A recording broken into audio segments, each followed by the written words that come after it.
Axios business editor and author of the Pro Rata newsletter, Dan Primack. Hello! Hey, thank you all so much for coming to San Francisco for our first BFD on the West Coast. I hope and I think this, to me at least, feels like a little bit like taking Pro Rata, which I write each morning, and bringing it to life to kind of talk to the people and understand the topics that are a BFD.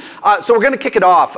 My first guest kind of started his company when he was a senior citizen, kind of at the age of 19. Stripe, for those who don't know, it's kind of this middleman for kind of all your digital payments. Often if you buy something at Amazon, if you take a ride in Uber, if you buy an Axios Pro subscription, you are using Stripe. So please welcome John Collison.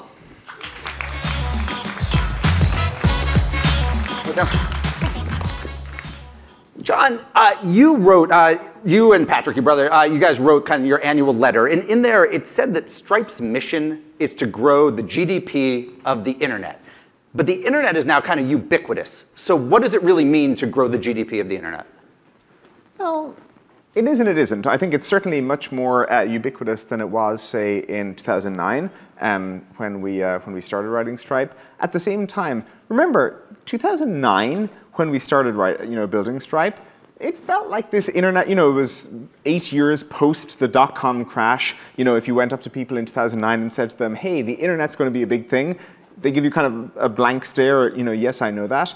And so I think in 2009, people felt like it had been played out. And kind of similarly now, you feel like it, But if not played out, like, how do you distinguish between when you say grow GDP of the internet of that and kind of the economy as a whole, or at least the retail economy as a whole? So we've a specific, and in some places we flesh this out a bit more. We've kind of some specific ways in which we think the infrastructure available to businesses and startups and developers is holding back the amount of commerce that could take place online. And we think the internet is a key component. But you're right that it is kind of becoming injected in everywhere. Specifically, we think it's way too hard to start a business. And it could, you look at many of the things that Stripe does, whether it be, Stripe Atlas for incorporation and payment links, it's making it easier to start a business. And it's still the case that there's way too little cross-border commerce. And so, we, by making a global platform that makes it easy to accept money from anyone in the world. Axios just wants people to be able to subscribe and doesn't want all the payments drudgery to get in the way.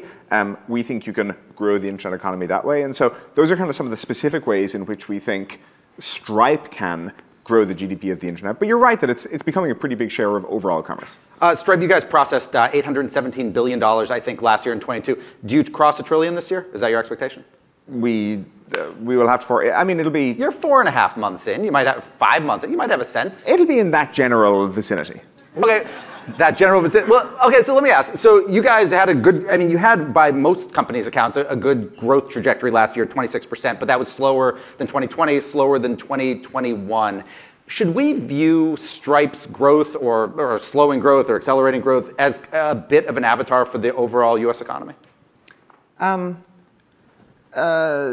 Not too much, because, for example, in 2021, we grew, I think it was, let me get my numbers right here. In 21, we grew, I think it was 60%, and we, said at the time in that, annual letter that, please do not expect this growth in future years. It's kind of anomalous, but obviously the the US economy was not growing at 60% in that year. And so I think we tend to see in our data a lot of the effects of, what is happening to internet companies and SaaS and e-commerce and kind of a mixture of segments there. You can't reason too much about any one segment like e-commerce, but you can reason about how the top line growth of how the general digital sector is doing. I think you can draw some conclusions there.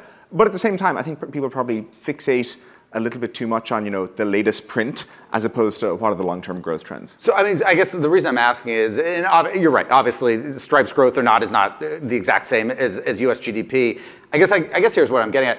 When you look at your data and you see what's coming through, do you get a sense on whether this country at least is heading toward a recession or not?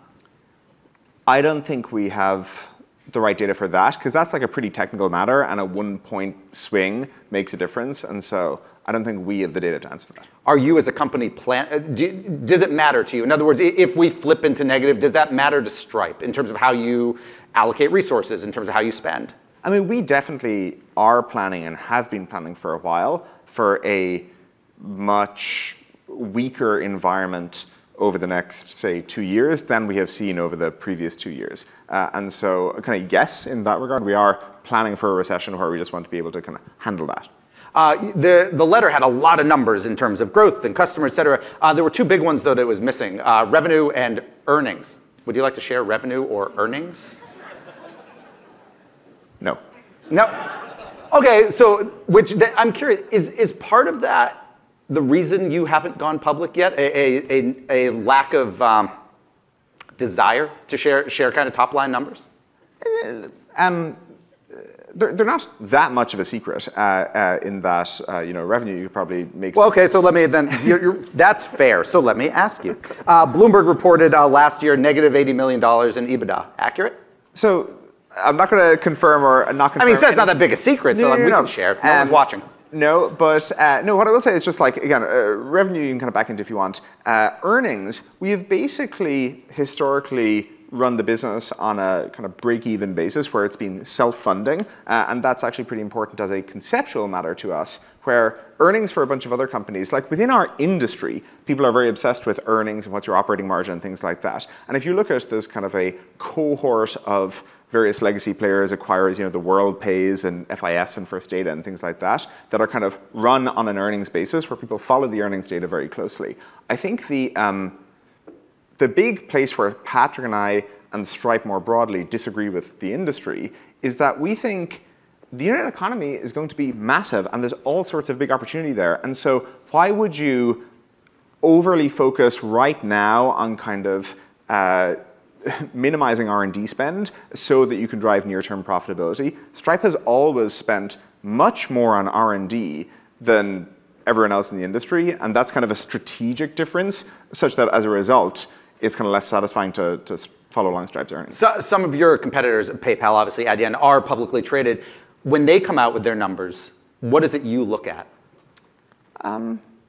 We tend to look at just top-line growth of all companies, I mean, within payments, but Visa, MasterCard, Microsoft, Google. I think it's just kind of useful to get a sense of where digital ad spend is growing, where it's like pretty flat at the moment, where kind of core payments is going Visa and MasterCard, which I think is in the 6 to 9% range. We kind of follow those numbers. Again, I think those numbers tell you something about what is happening in the industry broadly. I think looking at people's bottom line performance tells you about kind of what analysts thought and what's happening in kind of their specific business, which probably has less relevance for us. You and I last did something like this, I think it was about 5 years ago in Las Vegas at Money 2020, and I'm pretty sure, I couldn't find a video I searched for. I believe a lot of our conversation, though, was when's Stripe going to go public, and you... I wonder who would have set that agenda, yeah. Yeah, so I don't ask it with a time, because I know you're not going to give me one.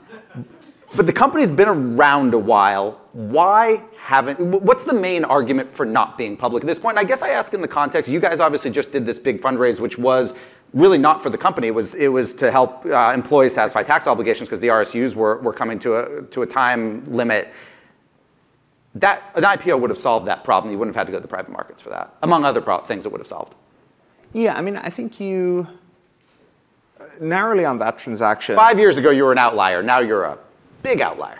We're not that much. I mean, there are other companies in our position, but kind of narrowly on that transaction, we just looked at the world in Q1 2023, and it didn't seem like a phenomenal time to go public. And yet we had kind of, for a bunch of technical reasons, these kind of expiry issues with comp, and we very much care about employees, and there's a large employee ownership at Stripe, and very much wanted to do right by them. And so this was our solution to that, which, again, we didn't know, you and I talked about this, we really didn't know how it was going to end up, what the private market reception was going to be, but it ended up in a pretty nice spot. More broadly, I think Silicon Valley gets a bit obsessed with transactions and IPOs and it's literally my life. Outcomes, exactly. Yeah, I was saying Silicon Valley to be polite, but yes, and pro rata, I guess is literally what you write a newsletter about. But look, we're just focused on building something useful for people and like having a good business that is self-funding. And I think what the finer grained mechanics of the capital structure at the end of the day, I think are less important than, is this a really good business? Because ultimately, millions of businesses around the world find it useful as a way to reach their customers. You said obviously Q1 23, you're right, it's not a very good time to go public. If Q1 23 was the same environment that had been, say, 12 or 15 months earlier, do you think you would have? I think that's in the category of revenue and earnings of questions we can't. No answer, fair enough. Let me actually ask one final question about that finance round, because I'm just curious, because I realize I don't know. So the finance round, again, was to satisfy tax obligations. There was a secondary or a tender for employees. As a piece of that, you guys ended up raising, in terms of cash, or bringing in more than you had expected to, a slightly lower valuation too. Since you got more than you expected, where did that extra money go? Was that just to satisfy oversubscriptions on the tender? No, the legal and finance teams organized it so that there was kind of flex in how the amount works. And so kind of the publicly reported amount was a committed amount. But we'll need to raise as much as is actually needed. So. The valuation cut down to $50 billion, how did you message that to employees who are sitting there saying, wait, the company I'm working for just lost 45% of its value on paper? Oh, I think people are, look, no one likes looking at their holdings and seeing the number go down. But the only difference between the private markets and the public markets are whether you see that happen gradually or suddenly in kind of a step change format. But I think people looked around them and saw high growth peers trade down 50, 70, 80%. And it's not that surprising that Stripe is not trading at the peak of what it traded at in 2021. I'm curious, is there something that you believed at this time last year, May of 22, that you now think quite differently about in terms of Stripe's business or the market as a whole?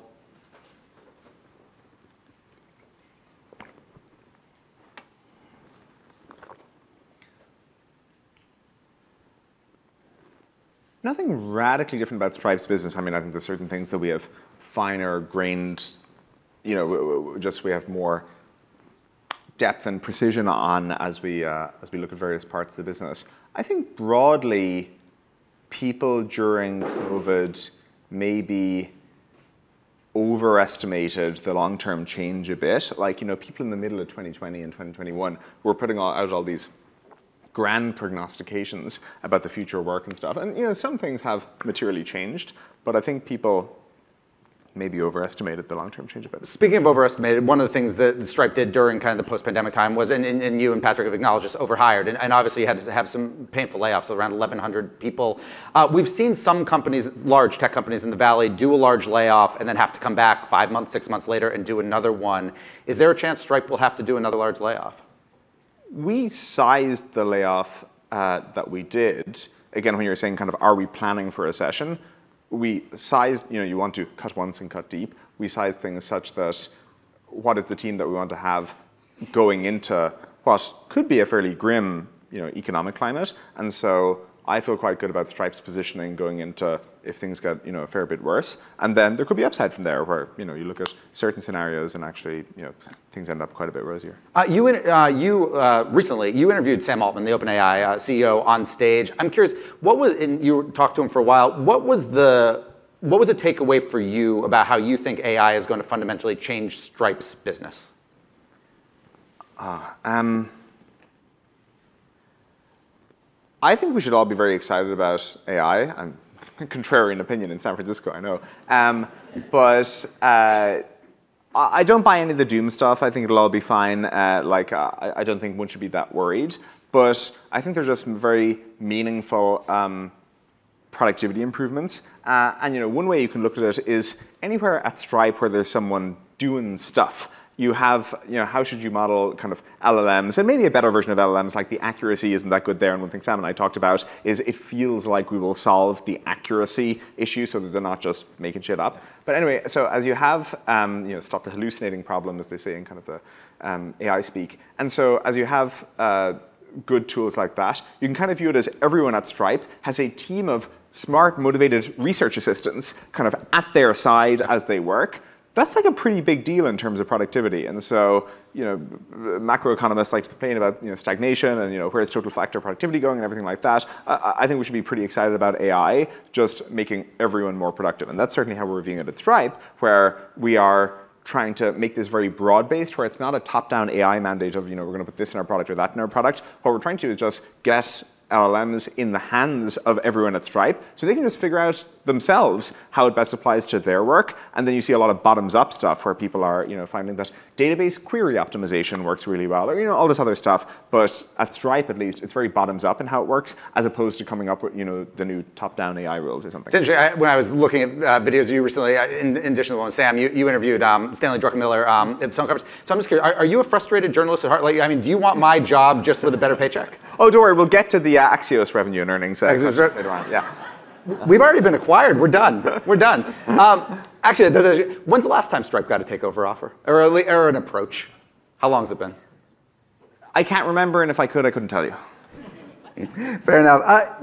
Several years ago, Stripe made news by basically walking away from crypto, or from serving crypto. Then you again made news last year by returning to it. I guess my question for you isn't so much why walk away and come back, but at this point, how much of Stripe's resources are you allocating to it? Is it kind of, from your perspective, a small part of the business and something you should have because there's some customers who want it, or do you really see it as an integral part of the company's future? TBD on integral part of the company's future. It could be. Crypto is very kind of cultish, where there can be a bit of a, at least on Twitter, you're either with us or you're against us. And so we didn't walk away from crypto. We just had a specific crypto product, which is Bitcoin payments, that we shut down in, I want to say 2015. Yeah, because Bitcoin at the time, this was pre-Lightning and everything, it's a terrible payment method. It just didn't work well, and as a result, our businesses didn't want it. But we weren't saying crypto is bad or anything like that. We were just saying no one wants this product that we built, so stop doing that. And then later on, we built. We were very excited about this. Global payouts. When you think about, one thing you might want to use Stripe for is, we have a lot of marketplace type businesses like the Ubers and Airbnbs and people like that. Accepting money is one thing. Paying out money to the rest of the world, and especially long-tail countries with poor banking rails, is another thing. And so we built USDC payouts on the Ethereum Polygon L2. And that works really well for actually paying out money to long-tail countries. And it works better than fiat payments in a lot of cases. And so we're just looking for places where crypto can actually be useful in solving real business problems. The other thing I'll just say is I think people kind of judge crypto based on the batting average, whereas at least for our purposes... What do you mean by batting average? What fraction of things in crypto work? And I think, the crypto haters will look and say, see, no one's buying NFTs anymore, and see, this turned out to be a scam, whatever. And so they will kind of judge based on the percentage of things that turn out to work. But for our purposes, we just care about what absolute number of crypto technologies are useful. And again, we're quite bullish on stablecoins. We're quite bullish on, some of the other connectivity. So you said it remains to be seen how much of the company, but if you, for example, think, and this might just be a reflection of the way you hired, but if you think of the layoffs, the folks who at least were dedicated on the crypto side, more or less than the mean? Oh, sorry, I didn't answer your question. In terms of people working directly on crypto products at Stripe, it's small. It's around 20 or something like that. It's a small but very productive actually team. One of the other things you said in the letter in terms of numbers was that 55% of new customers to Stripe last year were non-US or were international. Is that the biggest growth opportunity for you outside the US? In other words, does that number at some point have to be even higher than 55% for the company to maintain the growth trajectory you want? The US is a very large and successful and productive economy, and I think you see this in even kind of a scale business like Google or Microsoft will make a huge amount of its money in the US, and I basically agree with Buffett's never bet against America take.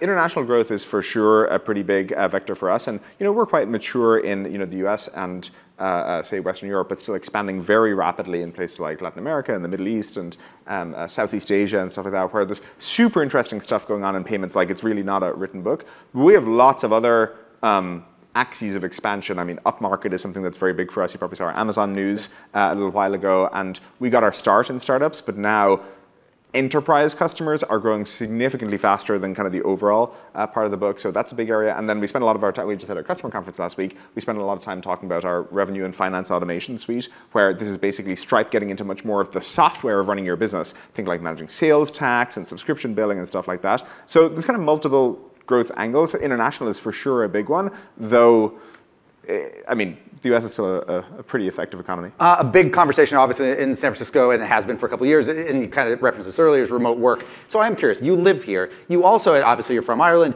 You just bought a, I wrote this down because it's massive, a 27,000 square foot 18th century estate in Ireland. It's got 1,100 acres. Are you planning to live there, and are you about to be a remote worker from a small, apparently, condo in Ireland? Exactly, yeah. No, I'm mostly here these days. So I love going home, and I spend a bunch of time at home as well. But somehow, Patrick and I are a sucker for work, and so we have Stripe, and we have Arc, this biomedical. And it takes forever to mow that lawn. I mean, that's a lot of work. Exactly, and it turns out maintaining an 18th century kind of listed old house is a lot of work, but it's quite fun. John, thank you very much. It's been super fun. Appreciate it. Hey, come on.